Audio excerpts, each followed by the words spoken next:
Barbarians, I am excited to bring you the strongest Lunging Strike build in the game.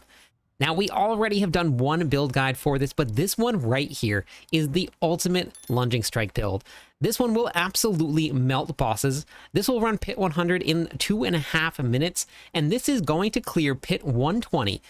We're going to cover all of it. Now, this build will be a lot different than the last one that we did because we're going to have some different perks, going to have some different expectations for the build. So we're going to go over quite a lot in this guide. So make sure that you don't skip and then have to figure out what was wrong when you put this build together. This planner will be in the description of the video. Make sure that you're on the pit pushing variant. Now, this variant can be used for bossing as well.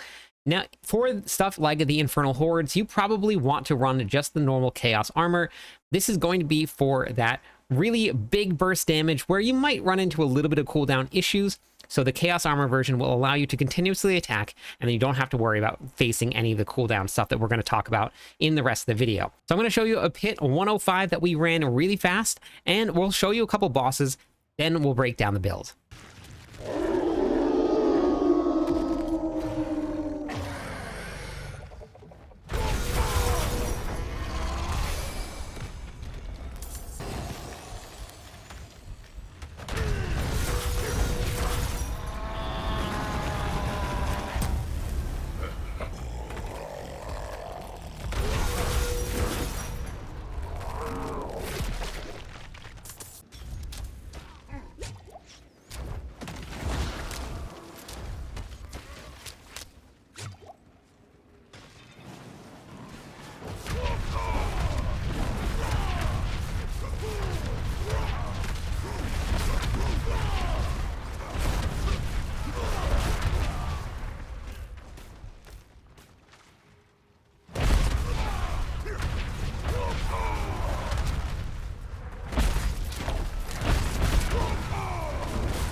So that's the run. Let's take a look at the skill tree. We are going to be using the combination of dual threat in order to maximize the damage that we get out of Lunging Strike, as well as adding in Bash. Bash is going to be used for a couple different things here, but we're going to max out Lunging Strike to start with. We want to go all the way down through Battle Lunging Strike. This is going to add a bleed. That, combined with Rage of Paragon, is going to reset all of our cooldowns. We're going to max out Bash. Now, Bash is going to be used because we're going to be running Combat Bash. After you critically strike 4 times with Bash with a 2-handed weapon, our next core or weapon mastery skill is going to overpower. Now, the reason that we're doing that with Hammer of the Ancients, this is going to be used because we're going to be taking Violent Hammer of the Ancients. After you overpower, you're going to deal 40% increased damage. So we bash and critically strike 4 times. Because we're running dual threat, we're also going to be bashing with Lunging Strike. So really, all we need to do is cast 2 basic skills, and we have now achieved that 4 critical strikes, because this is going to have 100% critical strike. Then we can get that buff from Hammer of the Ancients, because it's going to guarantee our next core skill, which is Hammer of the Ancients, to overpower. Then we're going to max out Warpath.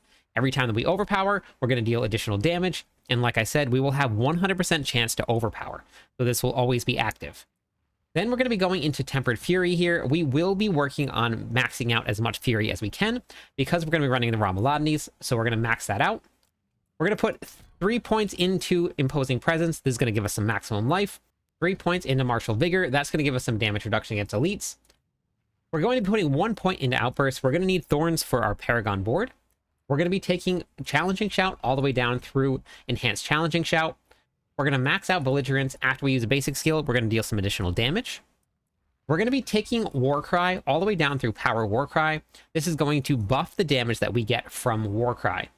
1 point into Raid Leader, a little bit of passive heal. So this way we can unlock Guttural Yell. We're going to put 2 points here. This is going to make enemies that are affected by our shouts deal less damage. We're going to be maxing out your Aggressive Resistance here. That's going to get some damage reduction while berserking. We're going to put 3 points into Pit Fighter. This is going to give us some damage to close enemies, as well as some damage reduction. 3 points into Slaying Strikes here. This will give us some damage against injured and healthy enemies. Injured is anything below 35% life, and then healthy is anything above 80%.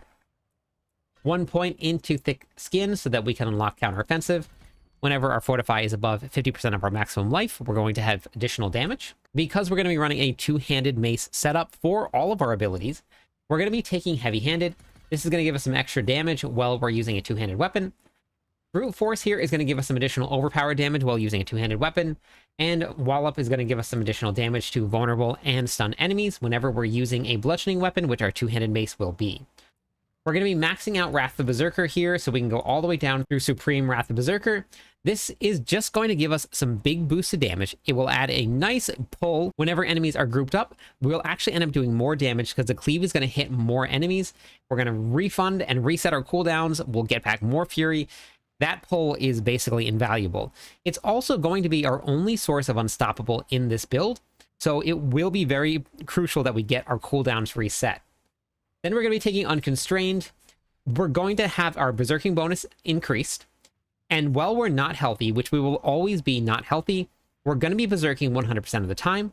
So then we're also going to get 30% physical damage reduction bonus because we're not going to be healthy. Let's take a look at the Paragon board. In your starter board here, we're going to be running Wrath. This is going to make it so that when you critical strike, we're going to get back Fury. Our boots and our weapons are going to drain our Fury very quickly. The boots will go up to 40 Fury per second that's going to drain. We'll talk about that when we get into the gear section. So having anything that's going to generate Fury is incredibly important. For the legendary bonus here, we're going to gain critical strike damage as a multiplier.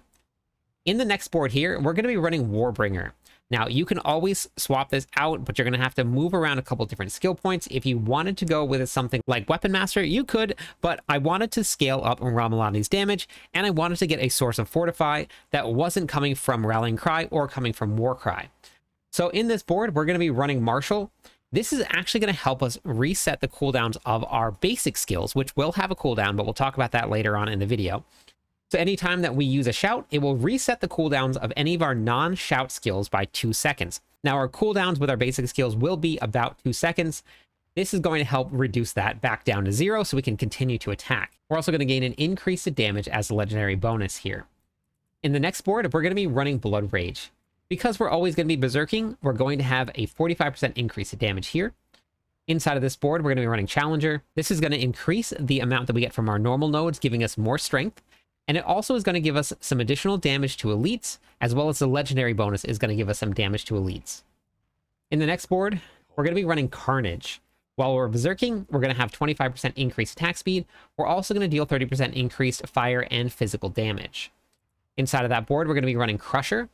Because we're going to be running a two-handed mace, we're going to deal 20% increased overpowered damage, and the legendary bonus on this is going to be just straight damage. In the final board, we're going to be running Decimator. We're going to deal increased damage to vulnerable enemies, and our overpowered damage is going to deal increased damage as well. Inside of this board here, we're going to be running Revenge. That's why we took Outburst in the skill tree. That's going to give us our Thorns, and then as enemies take Thorns damage from us, they're going to get increased damage taken from any of our skills. This is also going to be just a straight damage increase bonus as our legendary bonus here. For the gear, we're going to start with the helmet here. We're going to be running Ramalodnes. This is the reason that we wanted to stack as much maximum fury as you can. We're going to gain 0.6% increased damage per point of fury that we have.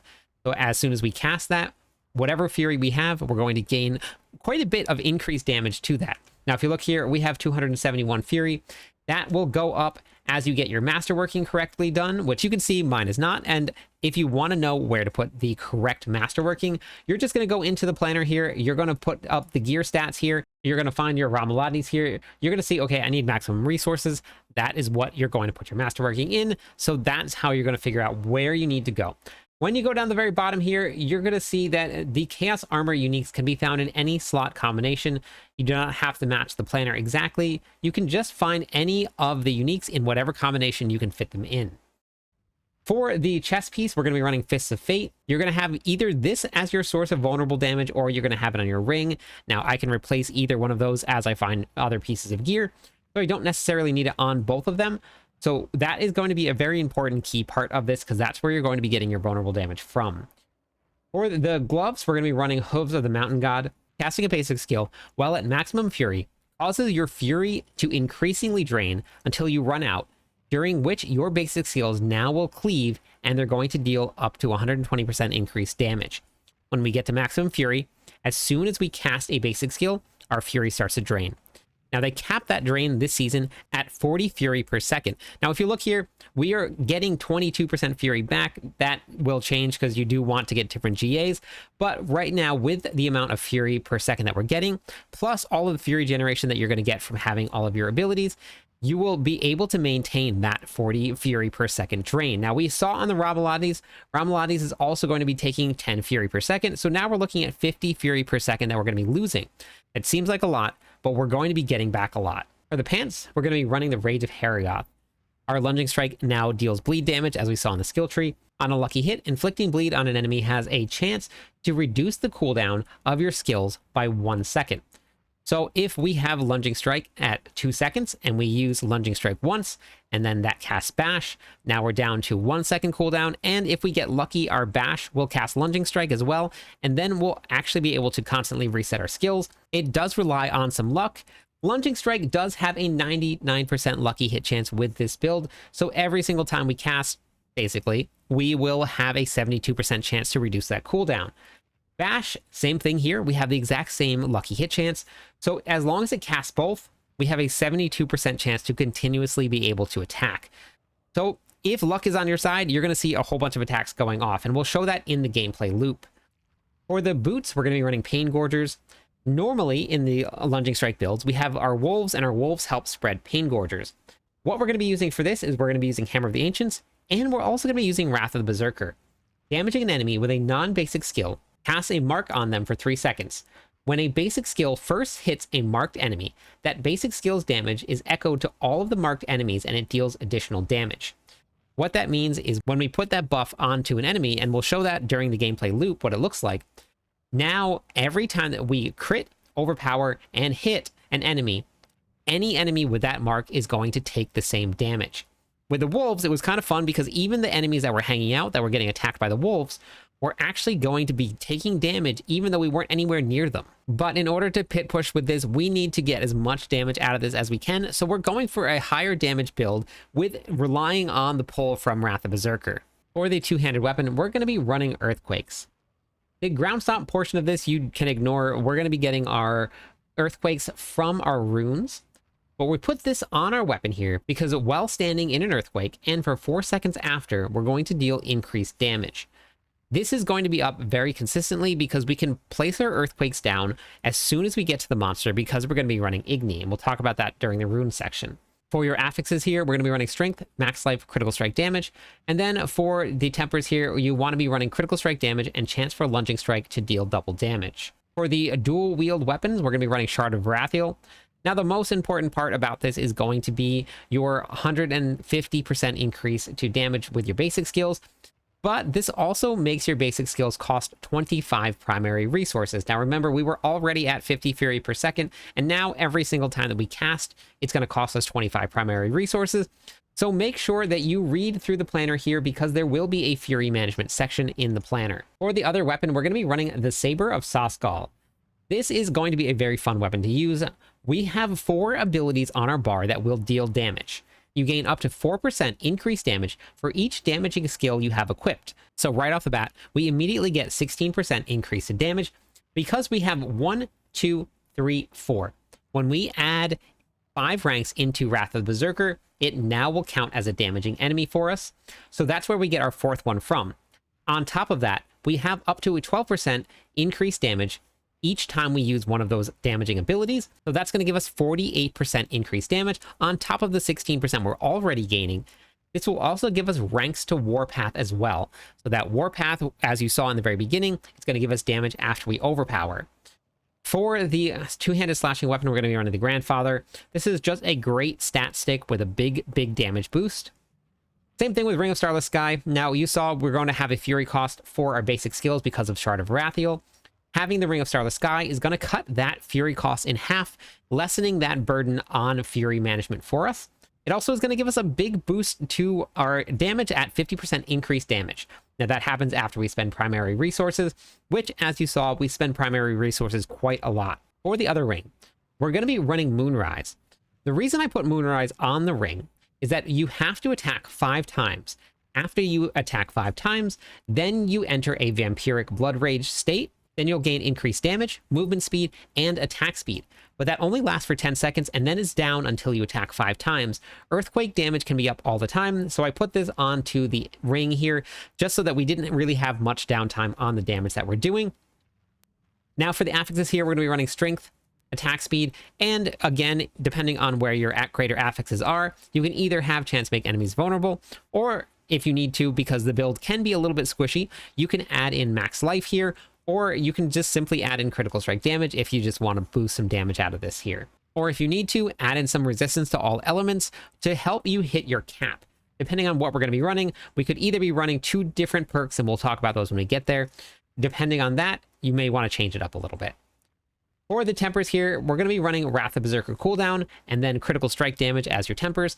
If you are finding yourself running into some Fury generation issues, you can put on something like two-handed weapons, generate additional resources. That's going to be completely up to you. I like having the Wrath of Berserker cooldown because it's going to be so vital to our Unstoppable. For the amulet here, we're going to be running Adaptability. This is your biggest boost to damage overall for a basic skill build. You're going to get 0.9% increased damage for each point of primary resources you have up to 500. So we will never hit that 500 mark. So for the barbarians, we're going to get 0.9% of whatever amount of fury that we can get.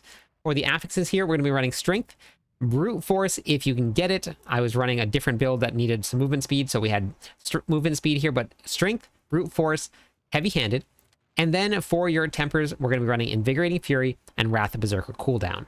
Now, resistances are a little tricky to hit. Now, as you see, I'm not quite there. I will be there when I get my incense on. However, depending on the Chaos perks, if we are going to end up running a Beast Cornered here, and we come back and we look at our resistances, they are rather low. So you can make the choice here. I've messed around with Battle Trance instead of running Fists of Fate. Battle Trance will give us 30% resistance to all elements. It's maximum fury, strength percent. We do have a very high lucky hit chance, So we probably will get that increase in damage and the attack speed bonus quite often. So having this on really is not a bad choice for you. The damage is relatively similar. You just see a couple big spikes from your Fists of Fate, a little bit more than what you're going to see from running Battle Trance. So with your resistances here, if we go back to running Brawn over Brain, which we'll talk about in just a second, you can pick and choose which ones you want.